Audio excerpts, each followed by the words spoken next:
Bom, pessoal, bom dia a todos novamente.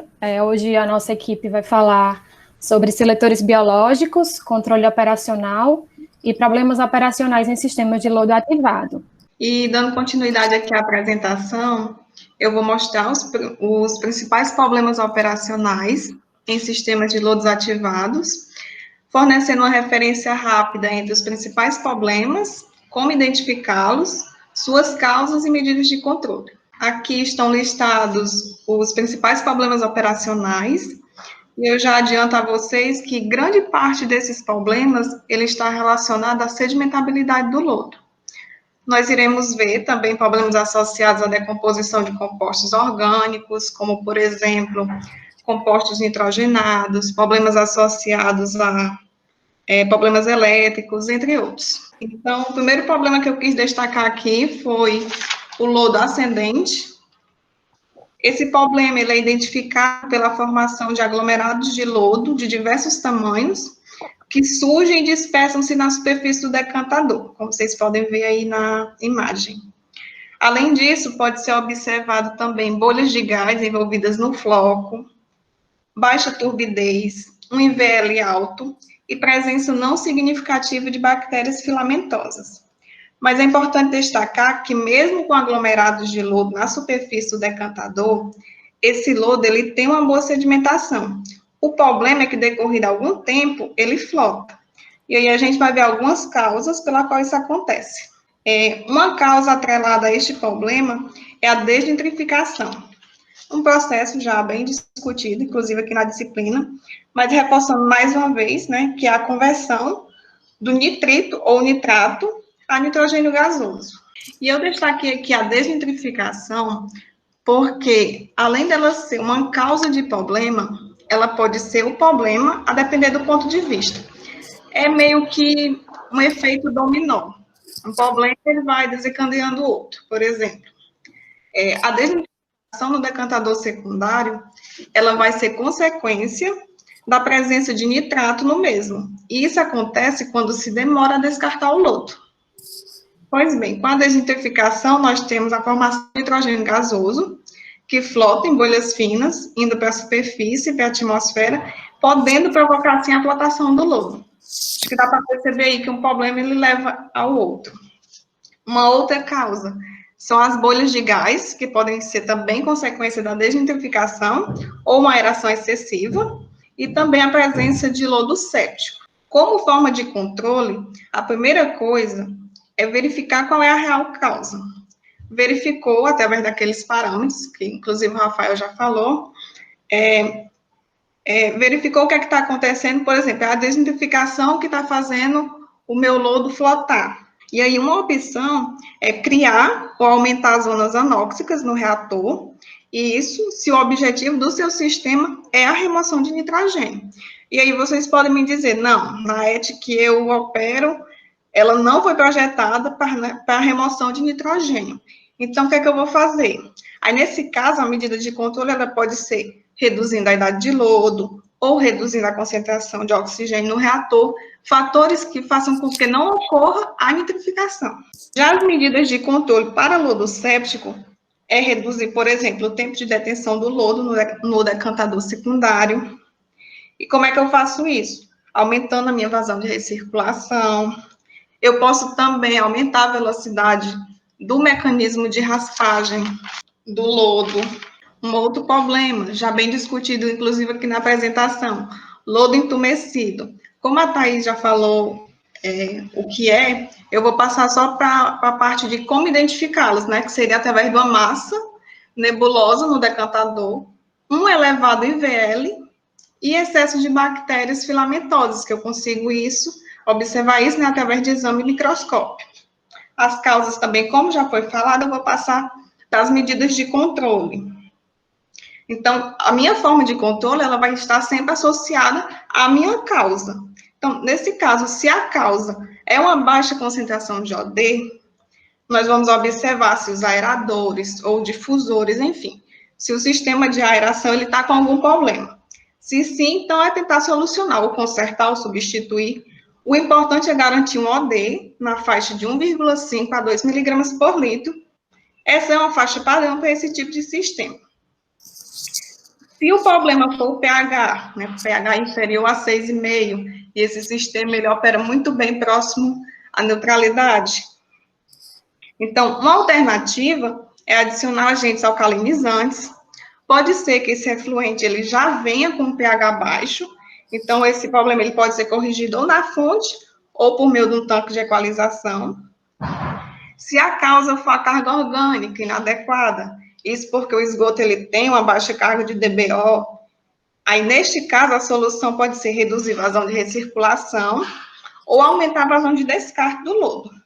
E claro, como já foi falado também, uma medida para esse problema pode ser a inserção de seletores biológicos como uma forma de selecionar os micro-organismos que eu quero que esteja presente no meu sistema. A aeração, outro problema. Se tratando de um sistema aerado, a aeração ela pode sim, né, vir a ser um problema. E quando é que a aeração ela é um problema? Quando eu encontro dificuldade de manter a minha taxa de OD adequada, aquela que eu falei, de 1,5 a 2. E as causas prováveis para isso são subaeração, que aí os níveis de OD eles podem ficar tão baixos que podem ser acompanhados da presença de odores sépticos. Outra causa, concentração de sólidos suspensos no tanque de aeração elevado e uma alta taxa de carga orgânica. Pessoal, mesmo o tanque ele tendo sido bem dimensionado, os aeradores funcionam adequadamente, mas se chega uma carga orgânica elevada ao meu reator, consequentemente vai ter uma queda nos níveis de oxigenação. Em algum momento do dia vai acontecer isso, não tem como. E aí a gente vai ter problemas com o OD e também pode ter problemas com entumecimento de lodo. E como solucionar isso? Eu posso aumentar a minha aeração, né, para tentar deixar uma taxa adequada de OD. Eu posso ajustar os meus sólidos suspensos para uma relação adequada de alimento e micro-organismo. Eu posso acrescentar aeradores, enfim, otimizar os processos da ET. Mais um problema, escuma. Mesmo em sistemas de lodo ativado, existe uma pequena camada de escuma na superfície do tanque, isso é normal. Então, se a escuma ela se torna excessiva, aí a operação do sistema ele pode ser afetada. E aí eu coloquei diversas imagens de escuma para vocês verem que a coloração da escuma, ela vai depender da minha causa. A escuma branca, por exemplo, ela é consequência de um lodo jovem no tanque de aeração, ou com baixa concentração de sólidos suspensos no tanque de aeração. E esse problema ele acontece normalmente no período de partida do reator. É normal todo início de tratamento com lodo novo acontecer isso. No entanto, um elevado descarte de lodo, ele também pode resultar em uma escuma branca. E aí, nesse caso, não é nem que o lodo seja novo, mas é porque tem pouco lodo no tanque. Já a escuma marrom, ela é consequência de uma baixa carga, uma baixa relação alimento-micro-organismo. E aí pode ser que o descarte de lodo ele esteja sendo insuficiente. Já se a escuma ela for marrom escura, densa, pode ser consequência de condições anaeróbias no tanque de aeração. Aí na imagem vocês podem ver que tem, nessa imagem da escuma marrom escura densa. Não se vê oxigenação no tanque.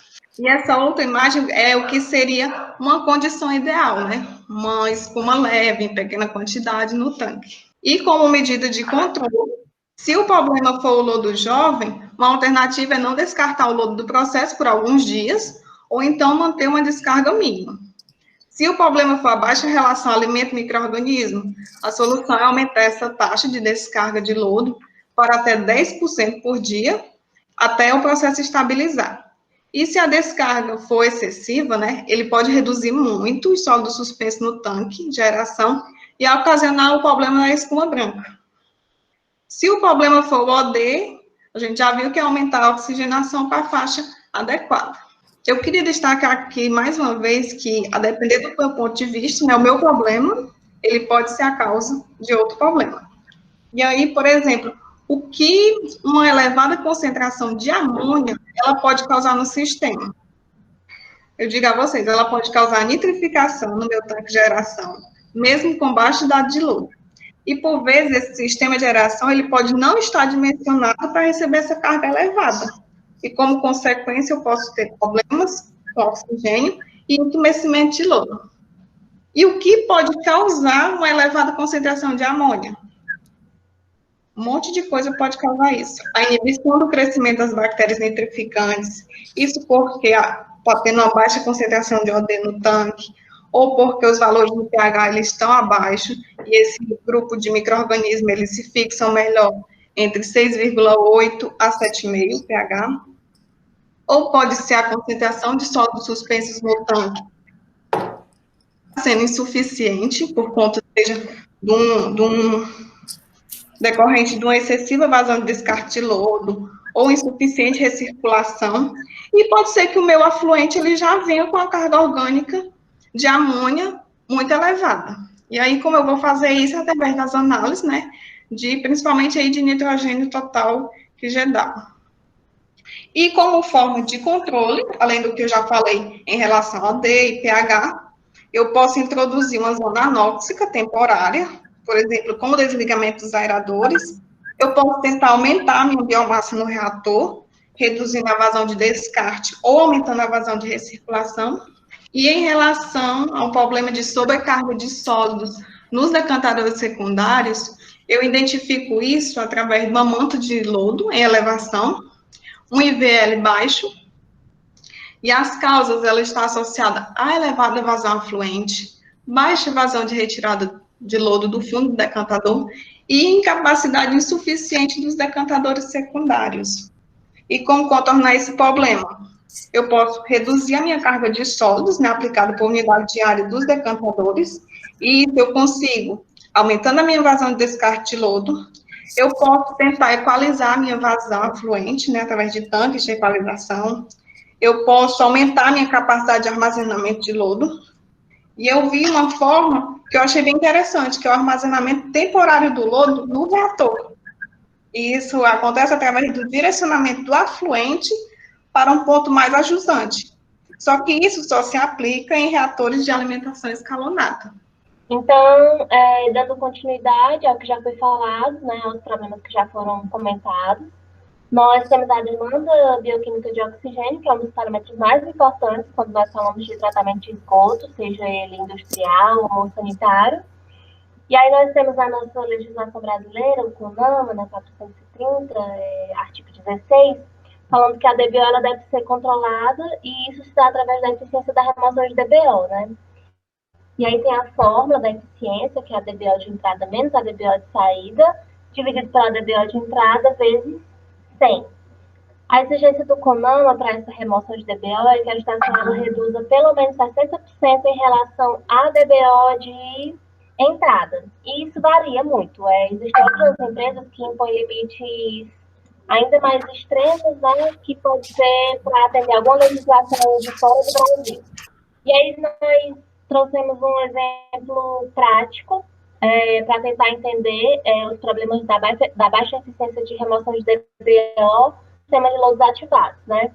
Então, eu tenho um esgoto, né, uma DBO de entrada de 400 miligramas por litro e uma saída de 20 miligramas por litro com uma eficiência de 95%, o que é bom, né?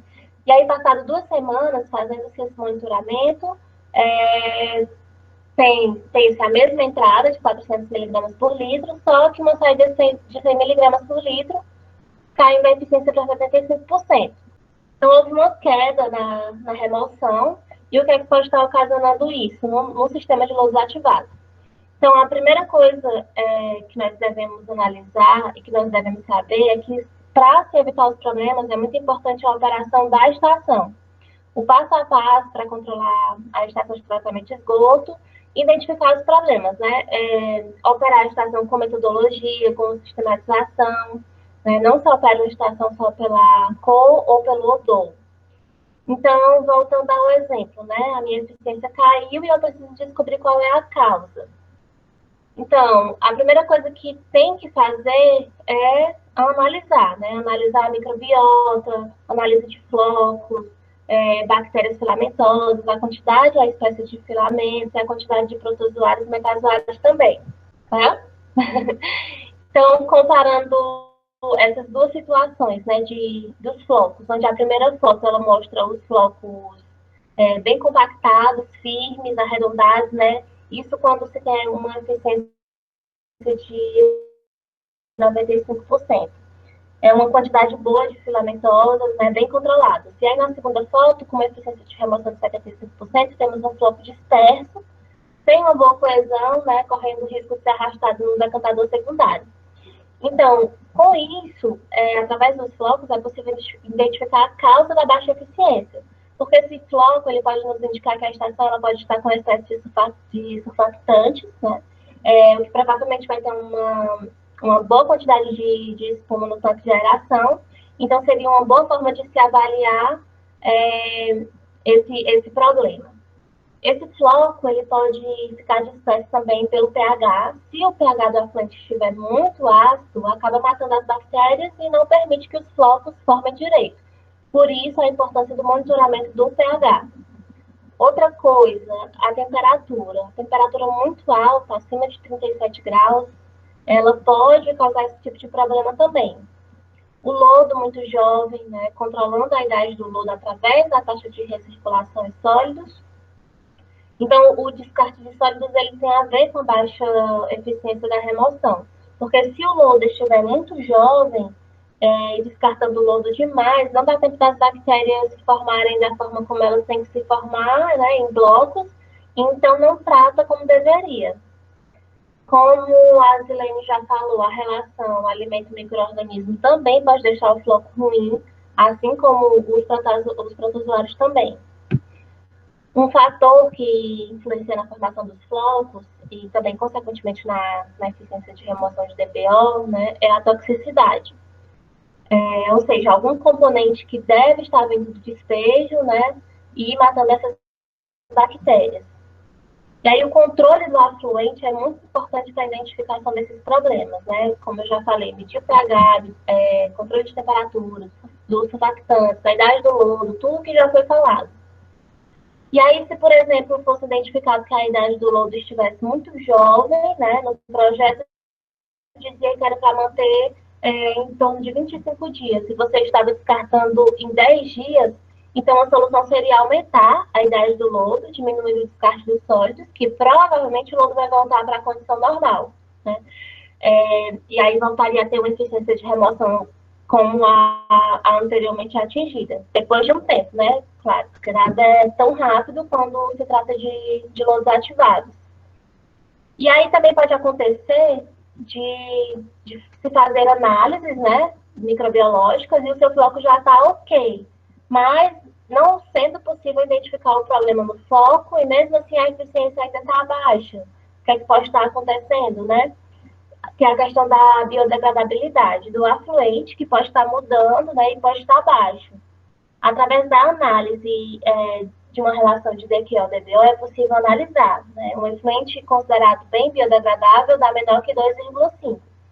Então, o que pode estar acontecendo é que a DBO não se manteve, mas a DQO aumentou para valores acima de 5, por exemplo. E aí as bactérias elas não conseguem consumir aquela carga orgânica e a eficiência acaba caindo mesmo. Outro problema recorrente é o efluente secundário turvo. O efluente secundário turvo é aquele sobrenadante do decantador secundário, né, que fica ali por cima, né? Ele encontra-se turvo e com material suspenso.